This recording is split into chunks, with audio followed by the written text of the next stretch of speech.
Without further ado, could you make some noise, please, for the Vice President of the United States, Mr. JD Vance.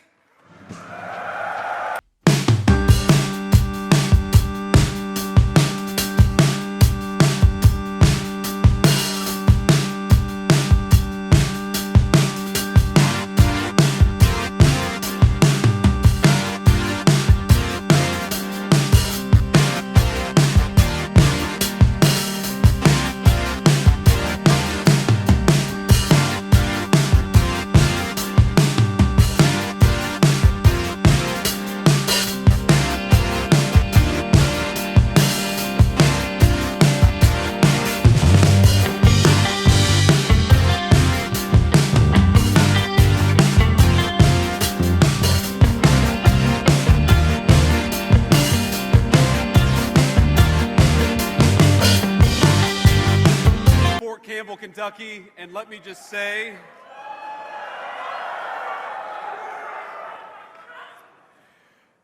I want to say first, before we get started, on a somber note, we had, and some of you may have seen this on your phones or on social media, but apparently there was a shooting outside the White House just a couple of hours ago.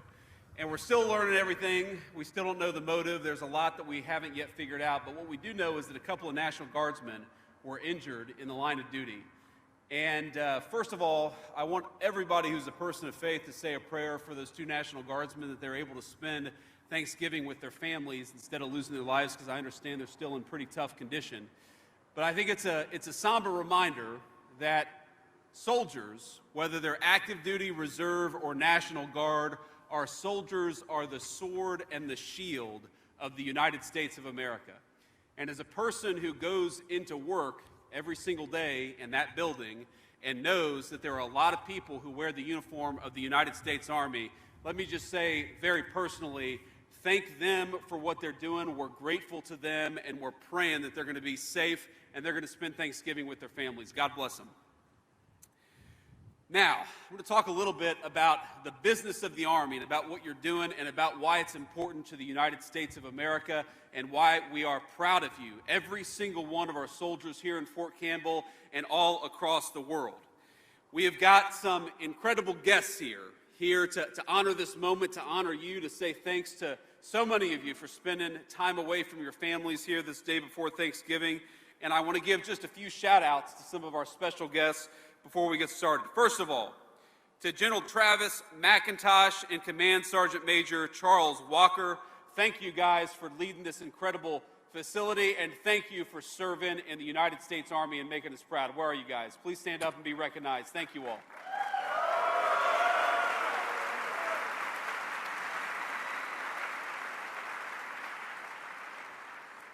We've got my dear friend, Senator Marsha Blackburn. Marsha, please stand up and say hello.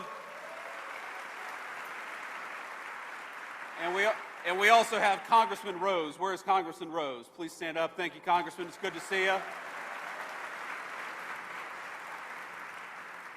Now, I've got to, of course, thank my dear friend Bob Ritchie. You better know him as Kid Rock. But I want to say to my staff, I gave them one instruction, and that's that I don't have to follow a literal rock star before I give a speech. And they screwed that up the day before Thanksgiving, so every single one of them are fired.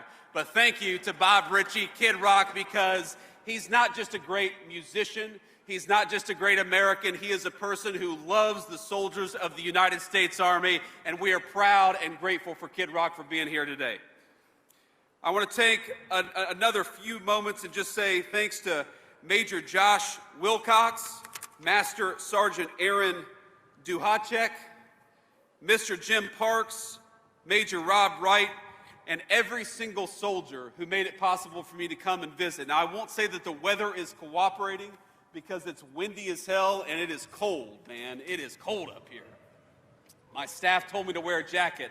And I said, nah, I'll just be fine. And here I am, 2 minutes in, wishing that I had listened because it is really freezing cold up here. But we're gonna have a little fun despite that, because we're here to celebrate not just the United States Army, we're here to celebrate each and every one of you. And I know we've got some units here at Fort Campbell, and I want to give a shout out to each of the great units. So if you are with the 101st Airborne Screaming Eagles. Let me hear you a little bit. Where's the 101st Airborne?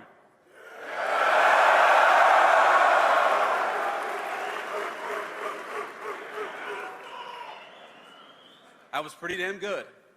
That's pretty damn good.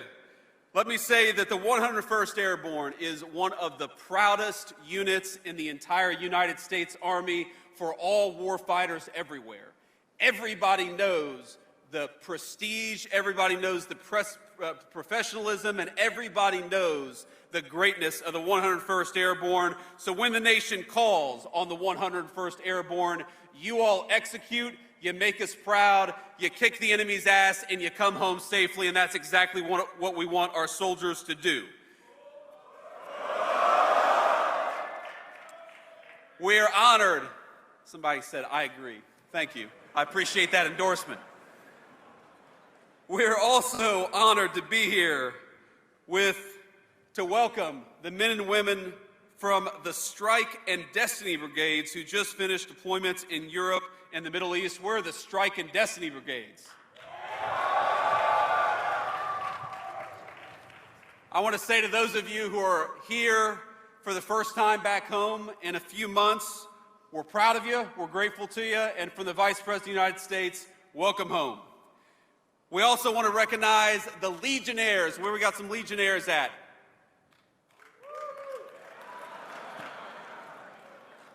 Like 5 or 6. We got some Legionnaires. How about the Night Stalkers of the 160th Special Operations Aviation Regiment? We got some Night Stalkers out here? A few? Like 3. They're all working right now. And I also want to give a shout out to the 52nd Ordnance Group, members of the 2nd Battalion, 44th Air Defense Artillery, the men and women who run the elite training schools here, and many, many more soldiers who make this one of the proudest military installations anywhere in the United States Army. And I want to tell you, just give you a message from the President of the United States. I know he couldn't be here, but the President is proud of our soldiers, and he's proud of every single one of you. So from the President of the United States, he just wanted to make sure that you knew he wished you a happy Thanksgiving, and he's grateful for all you do. Now, I'm proud and happy to serve with a lot of very good people. And one of them is my dear friend Dan Driscoll, who's the Secretary of the Army. Dan is doing a great job. And I also want to give a shout out to our incredible Secretary of War, Pete Hegseth. I think he's doing an amazing job. And you know, Pete gave a speech at Quantico, which is a Marine base. Don't hold it against us, but he gave a speech in Quantico a few months ago that I think is one of the best speeches that I've heard about the United States military, because he was talking about the incredible esprit de corps, and he was talking about the importance of holding the United States Army and all of our branches of the military to the very highest possible standards. And I listened to this speech, and I'm thinking as I'm watching this speech, man, Pete, this is a hell of a speech. This guy is one amazing orator, and he was talking about the importance of military standards. He said, and I'm going to quote here from his speech, "The new War Department golden rule is this: do unto your unit as you would have done unto your own child's unit. Would you want him serving with fat or unfit or undertrained troops, or alongside people who can't meet basic standards?" He was talking about the importance of bringing the highest standards possible to the United States Army. And I hear Pete saying that, and I'm like, hell yeah. That's exactly what we want out of the United States Army. I see a lot of you nodding your heads. And then he talks about the importance of this job and why we have to have the very best people doing this job. He says, because this job is life or death, standards must be met. And not just met at every level. We should seek to exceed the standard, to push the envelope, to compete. And this means that the War Department, first and foremost, we must restore a ruthless, dispassionate, and common sense application of standards. And I'm like, man, this is awesome. We're talking about bringing the highest standards in the world to the very best United States Army. I'm ready to run through a wall with this guy. And then Pete goes, no more beardos. I'm like, what the hell is that all about? He's talking about me. And I said to Pete afterwards, I was like, man, you had me. This whole speech was amazing, but you know what? The point is here that we believe in you so much. We believe in your mission so much that we know that you guys can meet the highest standards in the world. And when you look to your left and to your right, we want you to know that you're serving with the very best and the very brightest this nation has to offer. Before I came over here, I was at the chow hall, and we got to serve some food to the soldiers there, and I was talking afterwards, just sharing a meal with a few of the soldiers, and a guy said to me something really interesting. He said that 250 years ago, when the Army started, there was a Prussian military leader who came over and helped train the very first United States Army, because of course back then we didn't have very many military experts in our country. We were still in our infancy. And what he said was very fascinating. I think the guy's name, he said, was von Steuben. Von Steuben said that it was only the Americans who just didn't need an order, but also needed to be told why they were doing what they were doing. And I thought that was a fascinating insight to the soldiers of 250 years ago and a fascinating insight to the soldiers of today.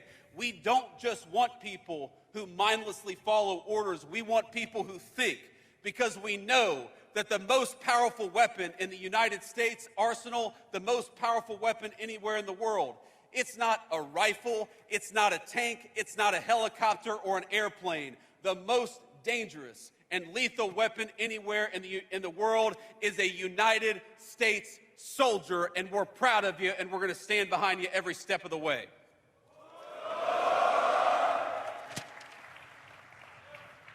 And with that basic mindset of not just telling you what we need you to do, but why we need you to do it, I think you all should expect from your military leadership, from the president on down, you should expect us to explain what it is that we're doing and why we care so much about it. Why do we care so much about high standards? Not just because we think that standards got a little lax in the last administration. We care about high standards because if, God forbid, the President of the United States asks you to go to war, we want to make sure that the people that you're fighting with are the very best. We owe it to your moms and dads, your grandmas and grandpas, to only send the very best people off to foreign conflicts, and that is why we care so much about standards. You've heard our Secretary of the Army, our Secretary of War, you've heard the President of the United States. If you've listened to anything that they've said over the last few months, they talk a lot about preparing the Army and the whole military for the age of modern warfare, because it's changed a lot. We've got drones now, we've got cyber warfare, we've got satellites in space that are as important to the modern warfighter as anything, as any rifle or tank or airplane was 20 or 30 years ago. Now, yeah, of course, we still got a lot of tanks, we still got a lot of rifles, we still got a lot of the things that we've always had, but in this new generation of warfare, we need to give you the technology and the training to be the very best. And we know that you are the very best, but part of training you to be the very best is to make sure that you have the ability to use the modern weapons of warfare better than anybody else.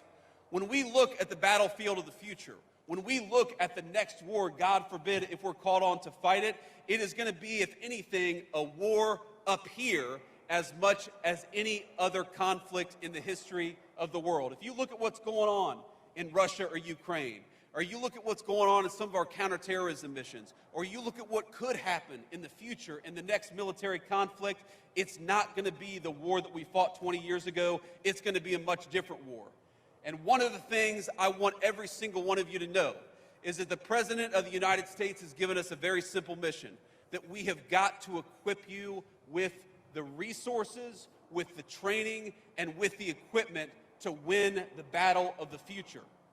Now, I happen to believe that one of the mistakes that we made in this country, and let's be honest, it wasn't just Democrats, it was Democrats and Republicans, is that we were far too willing to send the bravest people in the world, our best natural resource, you all, the young people who put on a military uniform and are willing to fight and die for their fellow countrymen. We were too willing to send you off to battle without a clear mission, a clear definition of what you were supposed to accomplish. That was the mistake of Democrats and Republicans. It is the great stain on the political leadership of this country that we had the best troops in the world, and very often we went and sent you off to battle without a clear mission.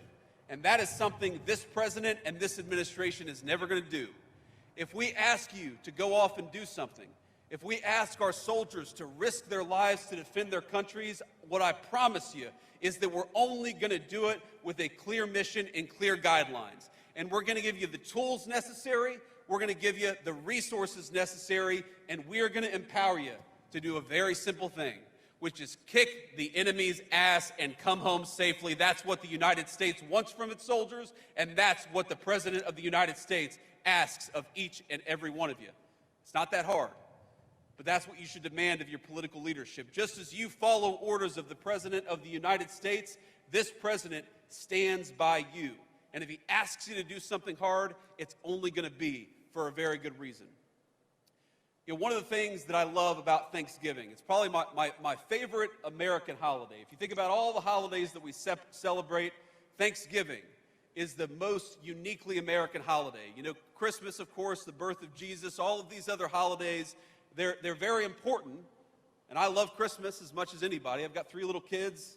But Christmas is a holiday that 1.8 billion Christians celebrate all over the world. Thanksgiving, what we celebrate tomorrow, that is a uniquely American thing. That's why, for example, we have, turkey. Think about turkey.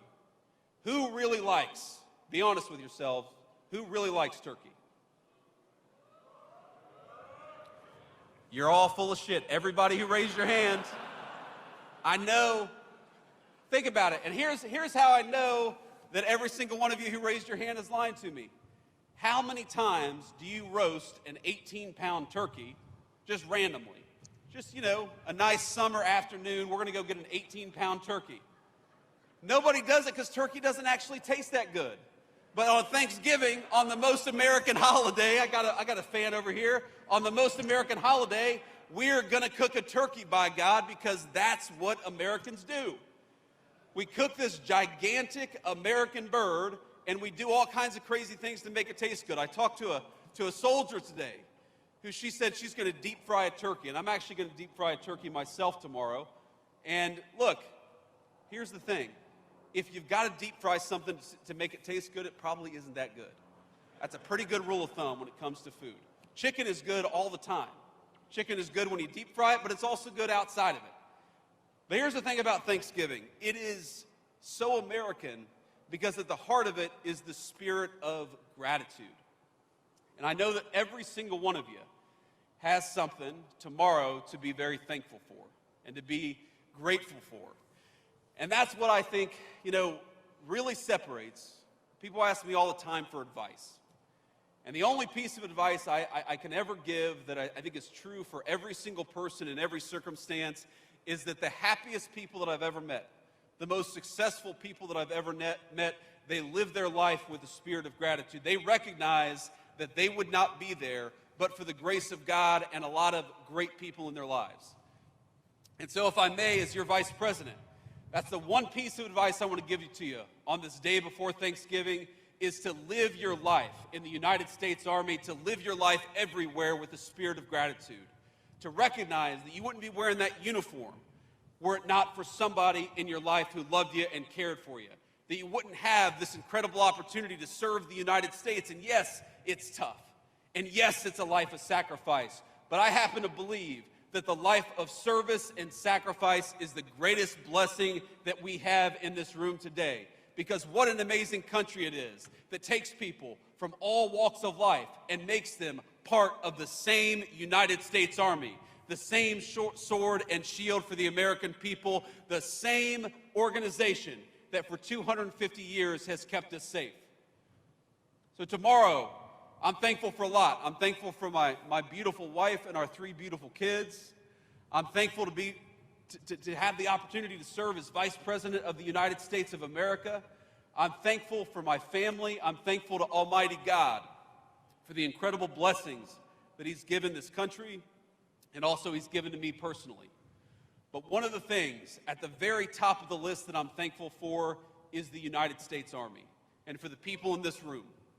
Now, I know that a lot of you are going to spend tomorrow with your friends and families, but I also know that a lot of you are not going to have that opportunity. That you've got deployments you've got to prepare for, that you're stuck on this base, you're not able to travel home because you've got to prepare for the mission. And when I think about all the many blessings that are very, very present in my life, there is nothing that compares to being the Vice President of the United States at a time like this. Vice President of all of you, Vice President of the greatest fighting force that exists anywhere in the world, the United States Army. You guys make this a happy Thanksgiving for me, because every single day you show up to work, you put on that uniform and make your nation proud. You make me proud to be your Vice President. So happy Thanksgiving, soldiers. Keep on doing what you're doing, and never forget that the most deadly weapon anywhere in the world, it's not about technology, it's not about what you're holding in your hands, it's about what's up here. You are the most dangerous weapon anywhere in the world, and America is counting on it to keep us safe. Happy Thanksgiving, soldiers. Thank you for having me. God bless you.